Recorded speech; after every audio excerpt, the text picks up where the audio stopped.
আসসালামু আলাইকুম ওয়া রাহমাতুল্লাহি ওয়া বারাকাতুহু। বিষয় হলো সর্বশ্রেষ্ঠ ইবাদত নামাজ। এর জন্য আমরা কোনো উস্তাদের কাছে, আলিম ওলামার কাছে শিখতে যাই না। যে আমাদের নামাজে কত ভুল ত্রুটি আছে তার জন্য আদৌ কি চেষ্টা করেছি? চেষ্টা করি না। কিন্তু দুনিয়াবি একটি কাজ কিভাবে উন্নত কাজ শিখা যাবে, এখন যে অবস্থায় করতেছি তার চাইতে আরো গুরুত্বপূর্ণ, আরো অল্প সময়ে কিভাবে সুন্দরভাবে কাজ করা যায়, তার জন্য উস্তাদের পিছনে পিছনে ঘুরতে ঘুরতে জান শেষ করে দিই। কারণ দুনিয়াতে যে কাজটি শিখতেছেন এই কাজের গুরুত্ব দিচ্ছেন বেশি, কারণ বেশি ভালোভাবে কাজ শিখলে বেতন বেশি পাবো, উন্নয়ন বেশি হবো।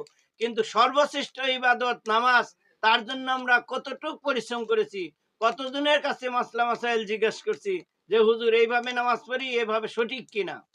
আসুন আমরা আমাদের জায়গা থেকে সঠিকভাবে নামাজের দিকে ধাবিত হই। ধন্যবাদ।